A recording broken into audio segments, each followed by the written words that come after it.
In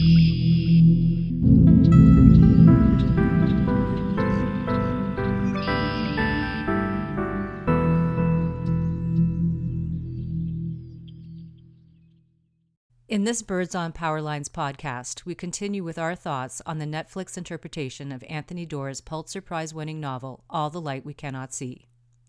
In our previous podcast, we focused on episodes 1 and 2, and in this installment, we talk about episodes 3 and 4. We're huge fans of the novel and discovered that the Netflix series really gave us a lot to think about and reflect on. So we hope that you'll listen in and tell us what you thought. If you haven't listened to our last podcast on the first 2 episodes, we hope you'll consider taking part in that discussion as well.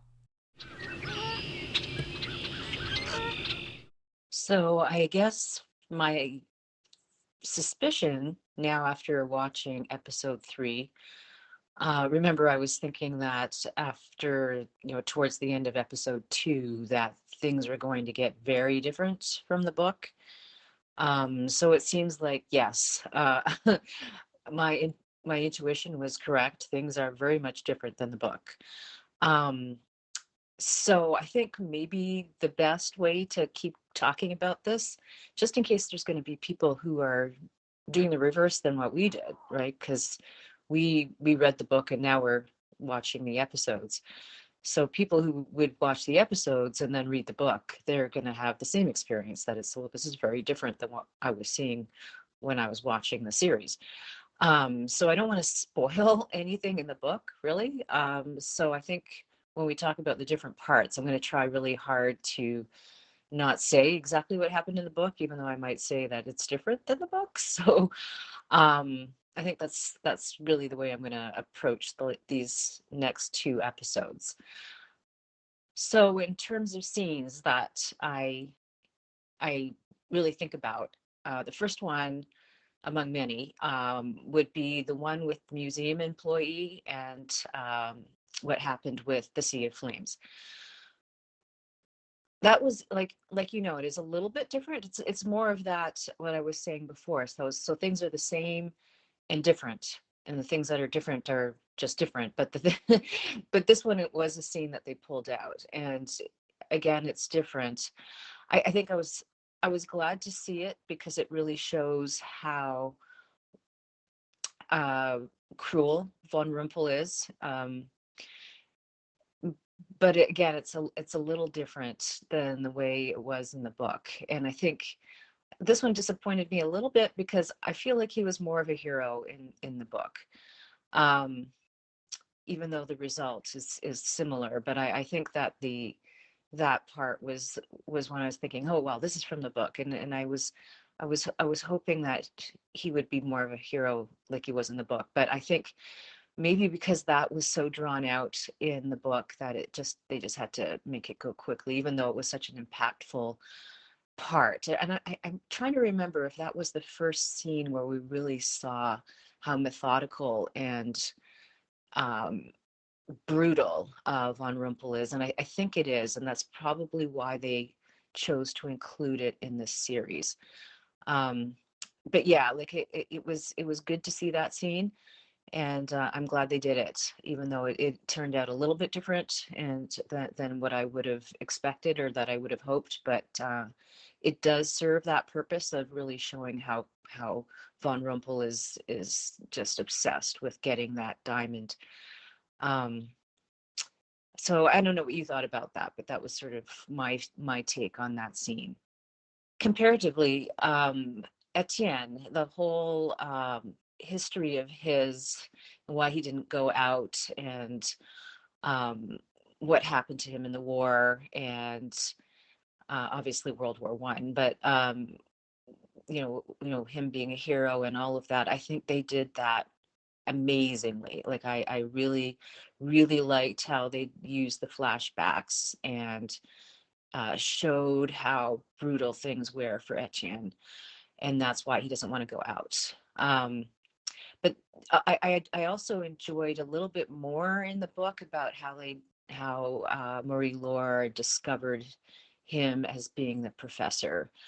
There was that whole process of discovery, and I kind of, again, it's the same and different. I mean, I think they did it well here because, yeah, I mean, if she's blind, she would recognize the voice, but I think they could do that easier in this way, in this series, because obviously, like I'm going to say again, it's different than in the book. So there was more time that passed before she discovered him as being the professor. So, because here they're making things a little bit different in terms of the role of the professor and how much she listened to him later in her, or closer to the time that they had to run or get away from Paris.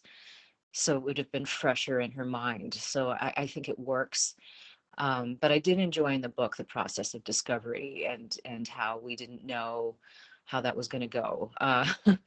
So that was, but I did love how they presented, Etienne's history and the trauma that he went through. And I think that goes along with the rest of the theme in this and showing that how traumatic and horrifying war actually is for everyone involved.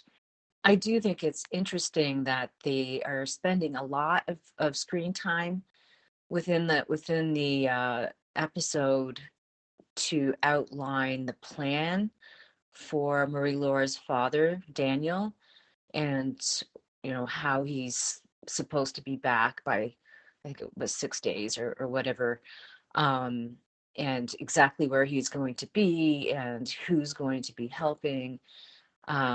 So I mean that's a change from the book because it was done differently in the book, but I think it's interesting that they've developed such a detailed plan and how things were going to go. So I'm just wondering how that's going to be used in episode 4, because I would imagine that if they spend that much time talking about it, that's going to be something that they're, part of the plot that they have in the series. Um, so, I mean, because obviously that he didn't get back because she keeps talking to him every night. So I'm wondering how that's going to be added to the story, even though there's just one episode left. Well, I completely get what you were saying earlier about it being a completely separate story from the book it was based on, because they are changing a lot of things. But I think it's funny that actually episode 3 did open with that one scene that I said we missed from Werner's start at the academy, when all the boys were jumping onto that flag and some of them were like breaking their arms and such.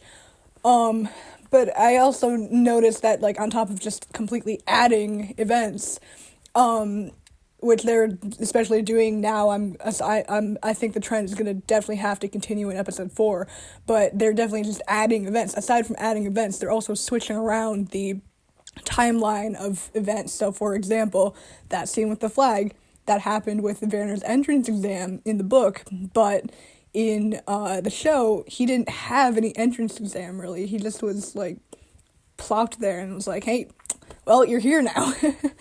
So, yeah, it's definitely a departure from the book. I mean, I think we did see that. We were noticing that the first 2 episodes, but now it's with episode 3 and definitely now with episode 4, they're completely changing the trajectory of the story. And I mean, I know we're both hoping that Werner does manage to survive, even though we probably know he won't. Yeah, spoilers, but he probably won't. But we can hope. Guess we'll have to talk about that when we watch episode 4. But really, the question that comes to mind is, why are they changing the story so drastically? I mean, I would assume it is something to do with the constraints of having to fit an entire novel into 4 hours, basically for a 4-hour series, and both providing context for an audience that's watching that's completely new to this, and staying within budget constraints, because I'm sure probably a lot, like, following the story, like, linearly would eat up a lot of time, and also eat up a lot of the budget. But it's just very, very, very interesting things that they choose to change and choose to include and choose to disclude. I mean, on that note, they completely cut Frederick out, as I don't know, I don't see him anywhere, but they decided to leave Volkheimer in. So, I mean, honestly, I'm actually noticing the most changes with Werner's, like, part of the story than with Marie-Laure's part of the story. I mean, aside from the fact that Etienne is, like, there and she's not completely alone. And, well, I mean, that was really, like, the main thing. But really, now that we're seeing the impact of having someone there with her, like, she seems like a lot more secure, because like in the book she wasn't scared per se, but she definitely was like, like that definitely added to the fact that like we were really worrying about whether or not her character would be safe. And honestly, in my opinion, like I feel like this whole thing that's happening with Marie-Laure and von Rumpel, that also did happen in the book, but I feel a little bit like less scared for her well-being in the show, because I know that Etienne is there and that there is like someone there nearby to protect her. And like, I mean, besides Werner, like Werner did like protect her in the book, but also Etienne is there and like would obviously do his utmost to make sure that she is kept safe, whereas in the book no one was there. She didn't know anyone was nearby to like help her escape this situation, and like she had to do the best with what she had. And I mean, to be honest, I do feel like it might have like stunted the growth of her character a little bit, because like really, when in the book, like at least I felt that before coming to Saint-Malo, she was very sheltered and very protected because her father loved her so much.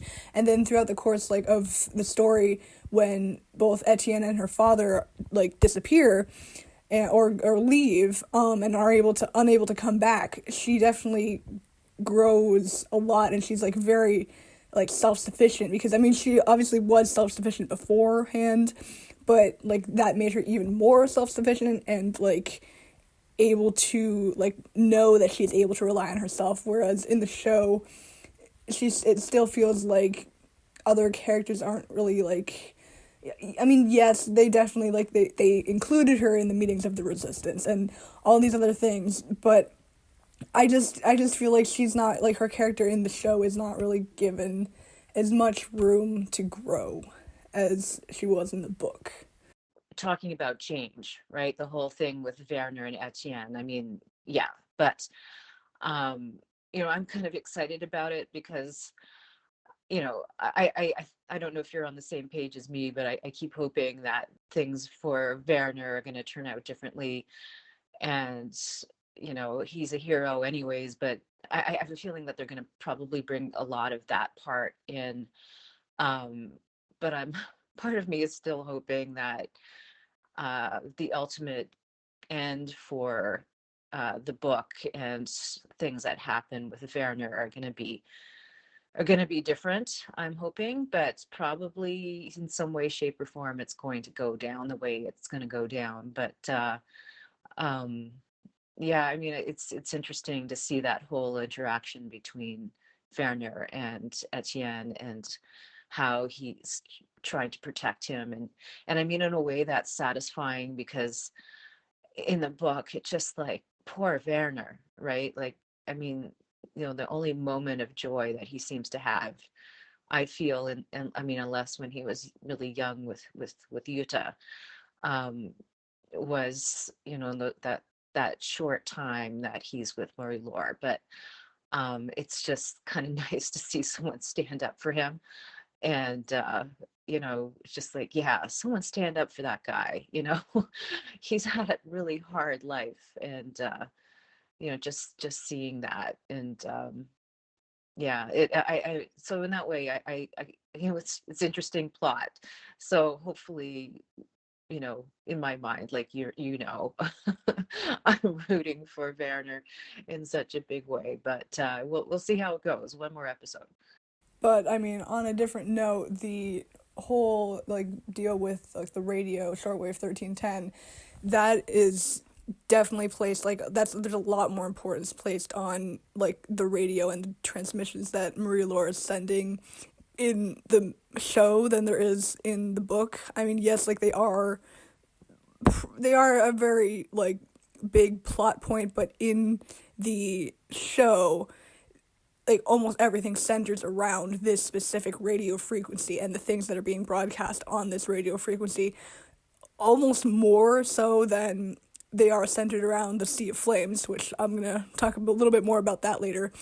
But I feel like the radio frequency and the idea of, like, broadcasting on the radio is, in a sense, it's honestly, like, more of an important element in the plot and more of a motivator for characters than the Sea of Flames is, because, to be quite honest, really, the only person who's motivated by the Sea of Flames really is Von Rumpel, like, who's present in the story right now, and was Marie-Laure's father, who, like, his job was to keep it safe. But, and also I'm wondering what did happen to him. Like, are we going to see more of him in the show? Because, I mean, I know in the book we didn't see whatever ended up happening to her father, but maybe in the show we could. Anyway, and also on the Sea of Flames,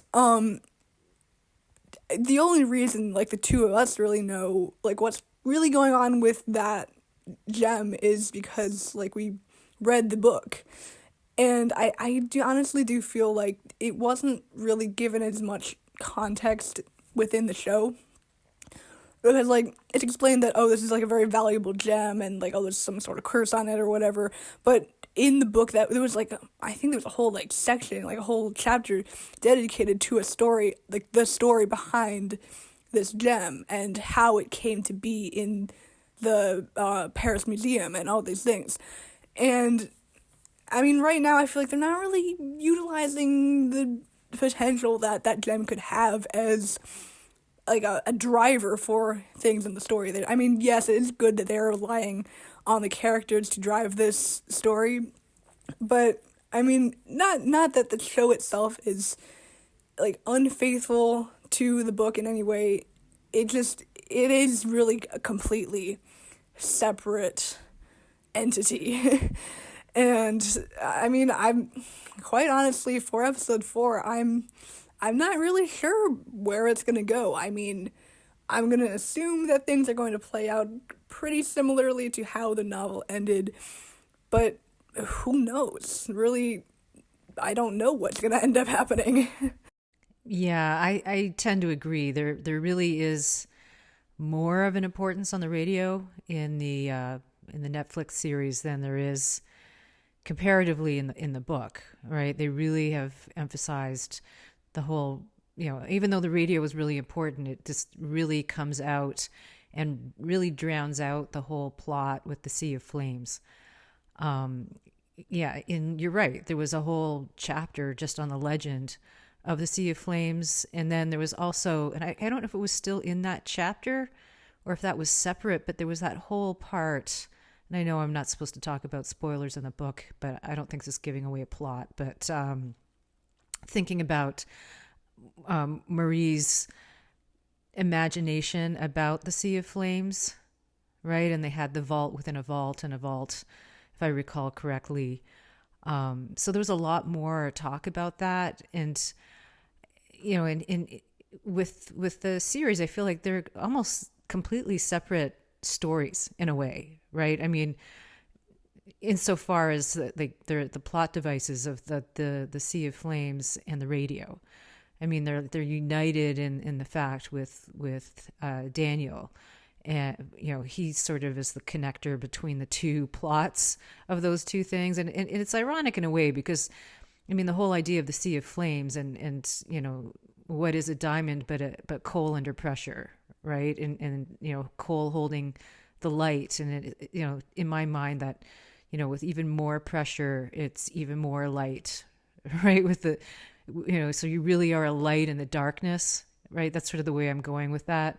And you would think that they would bring more of that from the Sea of Flames because this diamond was so bright that it's in flames, right? So it's different, and you're right. They're really missing that as a plot device in the series.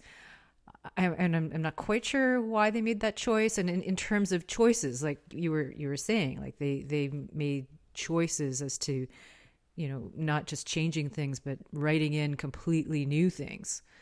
So ultimately, I'm not quite sure why they made those choices, and in some things, in some ways, it enhanced it because it is like maybe it is because of the budget, but I don't think you necessarily have to write everything new. And you're right with Marie's character; she doesn't grow as much because she was completely alone, and she needed to survive on her own, and how she did that.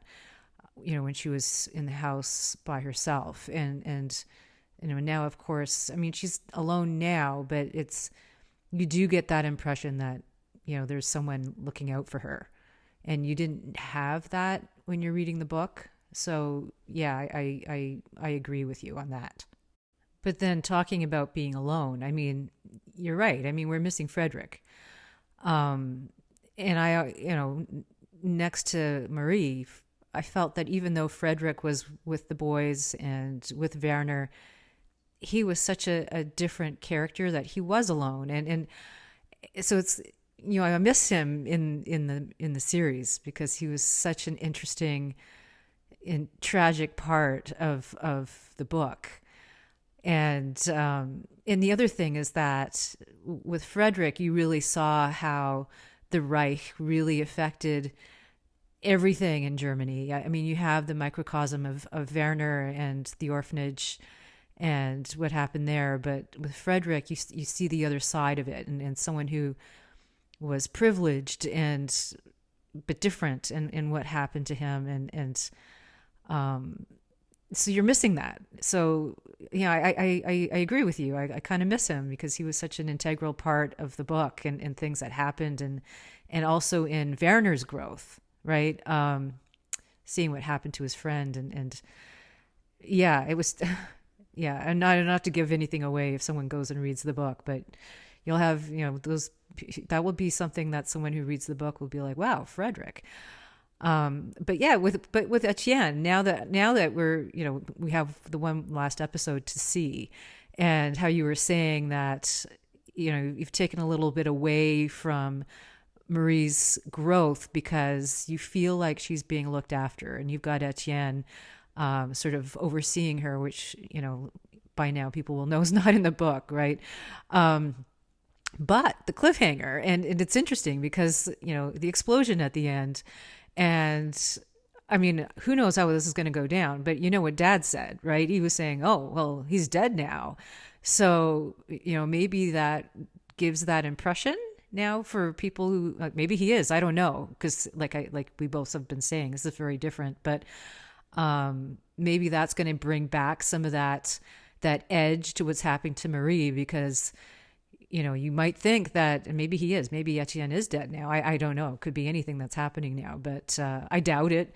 But, that would add another dimension to one's concern over Marie, because Etienne was, saving the day when the other guys were trying to get in with Werner. So that might not be the case now. So that there is that element that maybe that for the viewer of the series, that might bring back some of that desperation or worry for Marie. But anyway, so we'll see. Let's watch the last episode and see what happens, because like we've been saying, this is a different story now. We don't really know how it's going to go down. Yeah, let's see. And I'm kind of excited to see how they wrap this up. Well, reflecting on episode 4,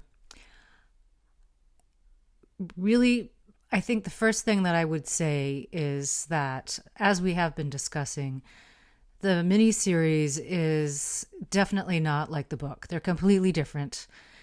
So I know that it says on the miniseries that the series is based on Anthony Doerr's book, but I really think it would probably be better to say inspired by the book. And therefore, I'm really conflicted, because I love the book, and it really makes it difficult for me to just enjoy the series without making comparisons to the book. Even though I'm saying we have to consider it a separate piece of art, but there's this temptation to do that, and do that meaning compare it to the book. And since they are so different, the book and the series, I don't want to ruin it for anyone else who hasn't read the book yet, especially at the end, because it's different.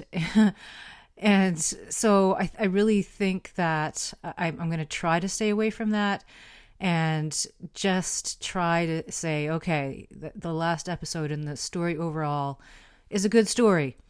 It's beautifully done, and it's just not the story that's in the book. And if someone has seen the series and then goes to the book, they shouldn't expect the same thing, because it's definitely not.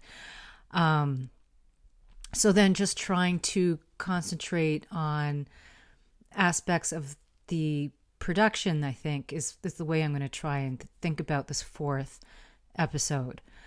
So the story, I know it's a good story because I've seen comments from people who have watched the series and they have really loved it. So I know that the story, trying to keep away from the book, is really great. And I think what it does really well is really shows the difference in power, right? In war, there's people who have power and people who don't. And the people who don't are victims no matter what side they're on. And that really, really comes out in this rendition of this story. And the other thing that I really loved is that the characters are dirty. This is the end of a terrible, terrible war. And when they made the show, they didn't make them look like they're well showered and they're manicured. They look like they're going through hell. And, you know, and I give great kudos to the way it was done. It looks natural. The acting is fabulous, and the actors are clearly invested in their parts. So on that front, it really is an amazing piece of work. Okay, so more about the acting. Thinking about the actors now, casting. That this show was so well cast. I honestly I can't say enough about it. Going with a completely unknown person, ariamialoberti, first ever audition. Wow. I mean, honestly, this person was born for this part, and I can't imagine a better suited actress to play the character for the story that was written. Honestly, I kudos to casting and to the makers of the show, and for casting this person. I honestly can't find any flaw in anything that she did. She obviously takes direction really well. We had a fabulous director, Sean Levy, well known for his skill in that, and working with Aria. I honestly, that was just gold, really. I looked her up on IMDb to see if there's anything else in the works, because sometimes that's listed there. I don't see anything, so I really hope that this is not a one-off for her. Honestly, and please do that. Look at her bio. Look her up. This is one smart cookie, and really such an admirable person. I honestly, like, again, I can't say enough about it. And then when it comes to casting, like I said, so well cast. And they went for the risk. They could have casted this whole thing with conventional actors, but they didn't. They went and they found excellent, interesting German actors for the main German parts. Again, they didn't need to do that, but they did, and these actors were also amazing. And the thing is, these actors will not be well known in the United States. They're more than likely well known in Germany and in Europe, but not so much in the United States. So they went for the right actor for the right part. German actors, Louis Hoffmann, Larseidinger, and Luna Velder, honestly, fabulous casting. And then, they, of course, they did have some actors that are well known to American audiences. So Markruffalo and hughlaurie, both fabulous actors. But that just shows they could have cast the whole thing like that, and they did not. They really went and looked for the right actor for the part. So again, I can't say enough about that aspect of the series. So yeah, I honestly, that in that along with the rest of what I've been saying in terms of the cinematography and the way things looked and the music and the whole thing, I really think that was exceedingly well done, and honestly, it could have been on the big screen instead of the small screen. Yeah, I completely agree on it with pretty much everything you said. First of all, the show is much closer to being like inspired by than based on, because it really is something completely different. But I think that's often part of the reason why people say like the film or the TV show adaptation is almost never as good as the original book, because some things just can't translate to the screen, or there isn't enough screen time or budget or etc. for it to translate well. But yeah, you are right. The show and the book are completely like worlds apart, really. And kind of going off that, some things in the show did feel a little bit rushed to me because it just didn't have the same length that the book was able to have. I mean, like, maybe if it had lasted over 6 episodes or 8 episodes and it wasn't a limited mini-series, they could have done a little bit more to, I guess, like, translate the book more directly onto the screen, but who knows? But I mean, yeah, so some things that felt a little bit rushed for me were like, spoiler, Etienne dying, and really like the whole last scene after things got resolved. That did, I mean, with the different path that the show was taking, I guess they did all right to resolve everything that happened, but it still did feel a little bit rushed. But the one thing is, the show does feel, like you were saying, it feels very like raw and very human, and that's probably why like so many people did like the show. And I also do think it was wonderful that someone was cast as Marie-Laure that actually like had some idea of what it might be like to experience the world like she does.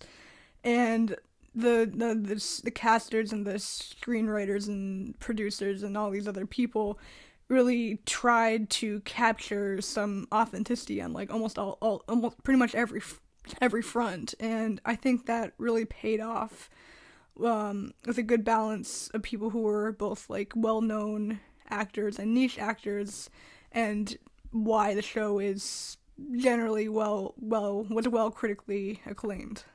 I'm just thinking about what you're saying about, that old thing about, oh, the movie isn't as good as the book, and I know, that's what, and I know what you're saying. That's where a lot of this comes from. But I think with this, you can't even say it's as good as the book because it's not like the book. And I think that's the part that's sort of hanging me up on things, right?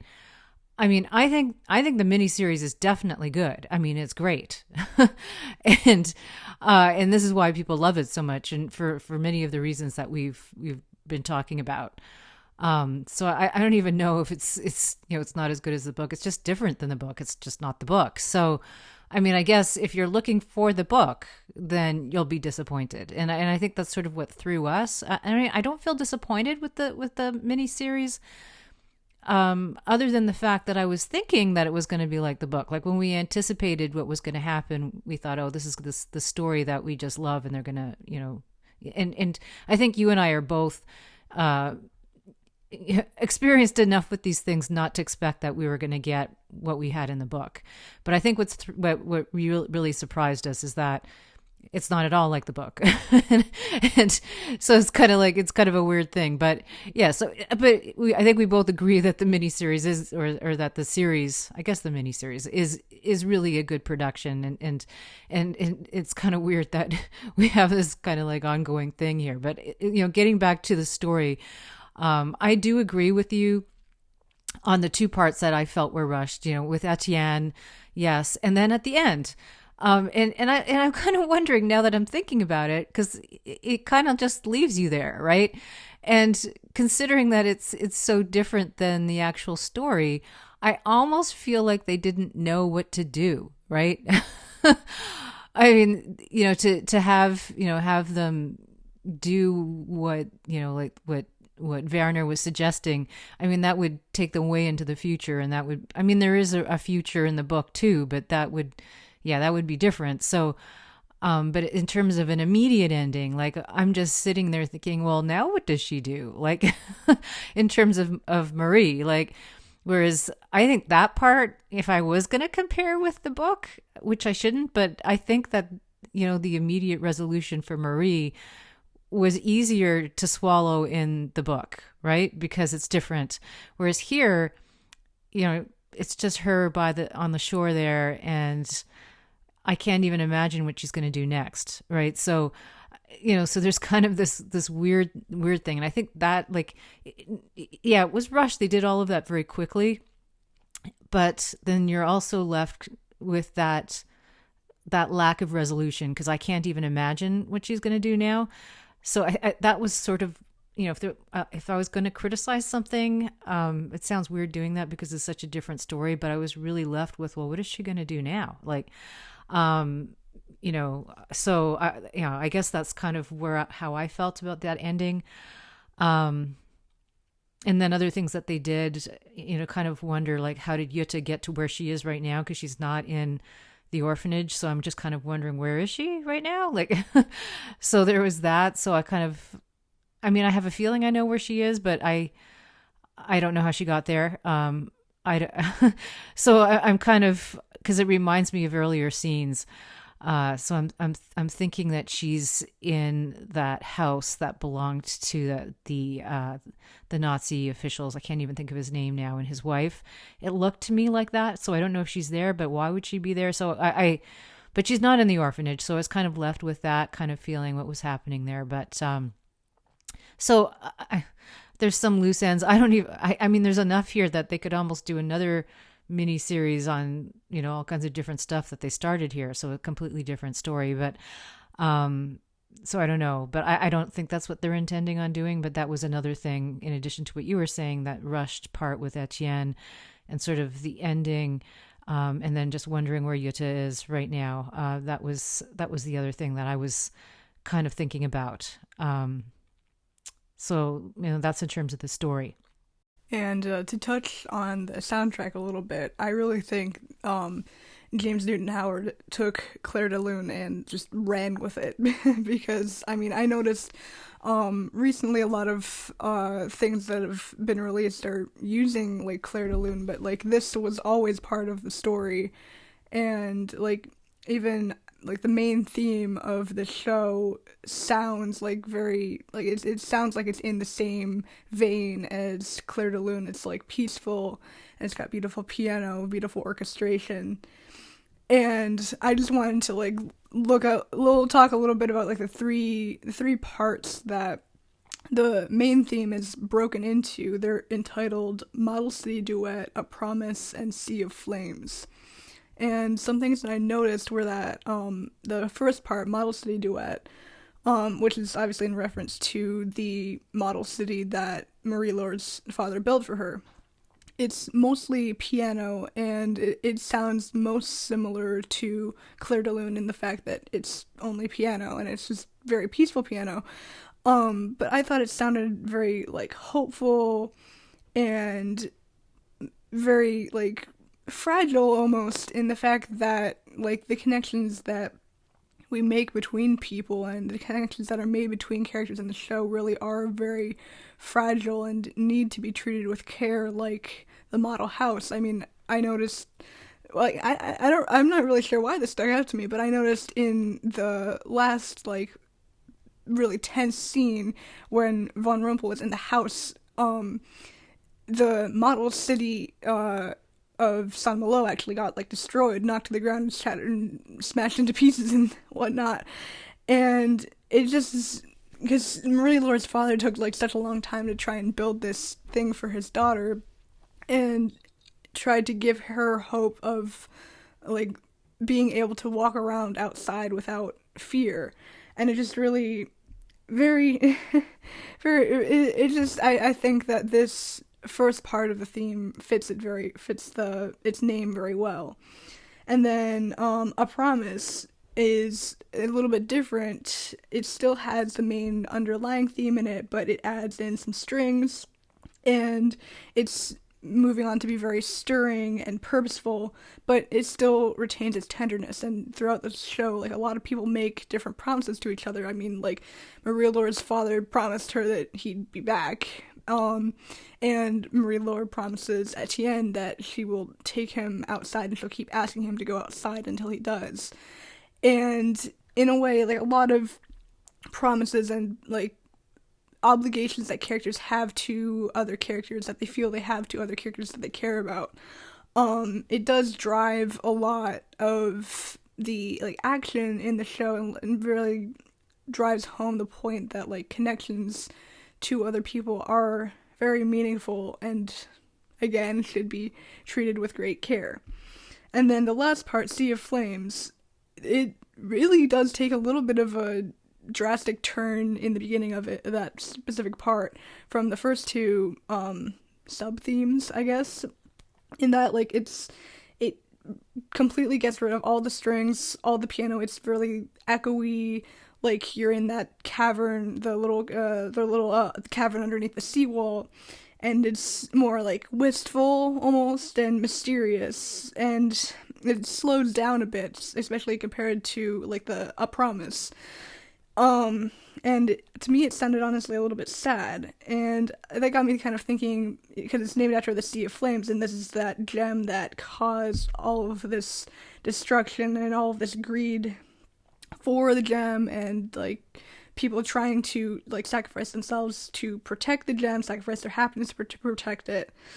But then, right at the end, the strings return, and I think it's kind of like saying that, like, everything will be okay, and driving home, like, one of the main messages of this story that I kind of saw is that, like, hope and wonder should never be, like, given up on, and they're just essential. And as long as one has the belief that everything will be okay, it will be. That's just what I thought, though. I just loved your analysis of the titles for the music. This really lets me think about how, you like to, I mean, I like listening to soundtracks, but you really listen to soundtracks. And, I like the music here, but I didn't really think about it too much. It wasn't, there was some soundtracks that I really felt connection to. With this one, I didn't do that. Like, there's other things like The Martian and obviously Oppenheimer that I really just had to listen to again. Like, with this one, I thought the music was great, but I didn't, there's nothing about it that really absorbed into me. So that's why that sounds weird, absorbed into me. There's no, it wasn't one of those soundtracks that just connected with me right away. But now, after listening to your analysis, I mean, I knew there was Claire de Lune, but then I didn't give it much more thought than that. So I just loved what you did, broke down, your feelings on the titles. So what I ended up doing, because I was curious, I went and I listened to them again, and I think, and they're beautiful, like, they're amazing. I think that you did a great justice there to the music that I hadn't thought of, and I have a feeling I was just so distracted by everything else that I just wasn't thinking about the music. So then I found James Newton Howard actually has a YouTube channel. And wow, okay. I he's done a lot of great stuff. So I'm super impressed. Not knowing that that's who did all those other, soundtracks. And then I actually listened to the pieces again, as well as to other parts. And I actually really enjoyed it. Like, so now that I'm just removing myself from the actual, visuals, I can actually pay more attention to the soundtrack now, and it's actually quite amazing. And, like, all of the different scenes, if you go to his YouTube channel, you can actually see all the different scenes broken down. So I really, I actually have to go and listen to it some more, but I really enjoyed that because it forced me to think about an aspect of the production that I wasn't thinking about because of all the other stuff that was distracting me. So yeah, thank you for doing that in-depth analysis, and I'm going to go listen to some more parts of it. Yeah, I mean, I don't have anything to add about the music. I think that's really your thing, unless something really, like I said, I felt right away in my heart. But this one I think is going to grow on me because, like I said, I was just distracted by all the other stuff. And, but I can say that listening to the music, I was able to visualize all the scenes that those pieces went with. For example, like, I think one piece is called The Professor Sent Me or Etienne Sent Me. And I was able to visualize that part of the mini series where, Werner is running to get to Marie, and I could see it all. So, I mean, because of me and my visual memory, but that hearing that piece really let me see all of that in my mind's eye again. So it's actually very powerful. So I regret that I didn't pay more attention to it while I was watching. So it's definitely something I have to go back and revisit. Especially now that I found he's got a YouTube channel, that makes all of those soundtracks, not just this one, but other ones that he's done, accessible, that I just didn't give a second thought to. So yeah, music, fantastic, production, fantastic, acting, fantastic, cinematography, fantastic. I feel like it was a good production, not the same story, but a really good production. And I can see why, it's been so well, received. Yeah, I know I'm totally really a music nerd. But yeah, personally, I analyze the titles because they were the thing that really stuck out to me. I mean, I also agree James Newton Howard did an amazing job, but the action and the visuals and the combination of that plus the music was just totally overwhelming, and I couldn't really pay attention to anything except during the few moments when there was Claire de Lune or hints of that, or when the credits were playing, because there wasn't really that much else to look at. But yeah, they definitely.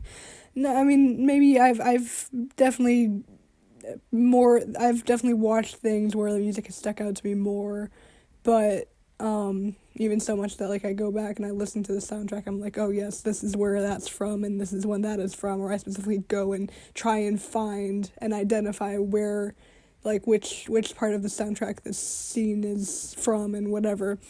But yeah, overall pretty good, I think, and really that goes for the entire miniseries itself, because it definitely wasn't what we were expecting, but I did think it was overall an enjoyable watch. I wish it had been a little bit longer. I wish they'd been given a bit more time to wrap things up, or maybe keep some more things closer to the book, because I think the book did a fantastic job. But I guess that's all we're gonna really get, which is a bit unfortunate, but oh well. That's okay, because I mean, I guess some things aren't meant to feel complete totally, and are just meant to be left up to what the viewer might imagine for the future of these characters, and in a way that's pretty nice and kind of, I mean, I got a little bit of that from the book itself too, but it is what it is. Overall, I enjoyed it. I think we both enjoyed watching it. It was different, it wasn't what we were expecting, but it was good. Thank you for listening to our reflections on the Netflix series All the Light We Cannot See.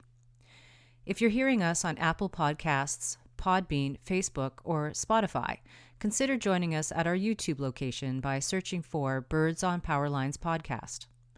As always, we appreciate your support and for being part of the Birds on Powerlines podcast.